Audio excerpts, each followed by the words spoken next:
We begin this half hour with a settlement in a case involving the town of Cheektowaga and 3 hotels housing migrants sent up from New York City. Welcome to Channel 2 News at 5:30. I'm Claudine Ewing. The agreement signed by a judge this afternoon will allow 2 of the 3 hotels to continue to house migrants, but puts a time limit on how much longer and sets new conditions. Channel 2's Dave McKinley has details.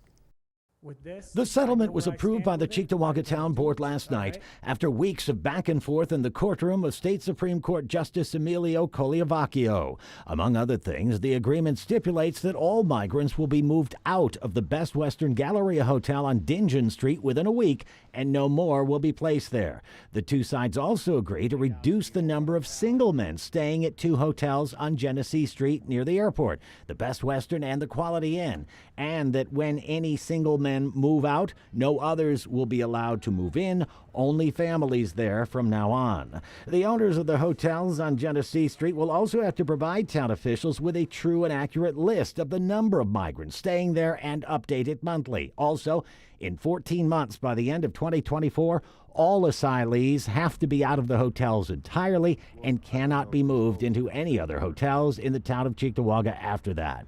The town had gone to court claiming things were getting out of control at the hotels, citing an uptick in police and fire calls and incidents where numerous smoke detectors at one of them had been tampered with or removed so that occupants could cook or grill in their rooms. The town also complained that those running the program to place them there were preventing town building inspectors and code officers from entering to look around for safety hazards. The 2 sides have agreed to make those hotels available for inspection in accordance with municipal law.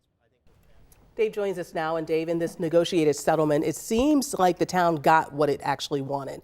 And with the restrictions on who can stay for how long and the ability to check in on the conditions in the hotels, where did the hotel owners, did they make out at all in this? Well, one thing comes to mind here, Claudine. If you remember, the town had argued that the hotels were no longer operating as such and had become, in essence, long-term shelters operating beyond their permitted use.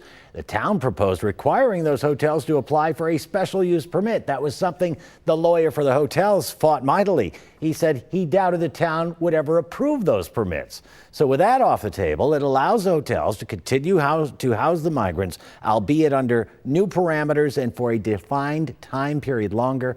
But that also means none of their guests will suddenly be put out on the street, and that is something the judge had expressed concern about the most during the several weeks of this argument in court. Right, and it has been going on for a long time, so this is something interesting, a new development finally, right? Right. All right. Dave, thank you for that report this evening. Right, good to see Appreciate you. it. Yep.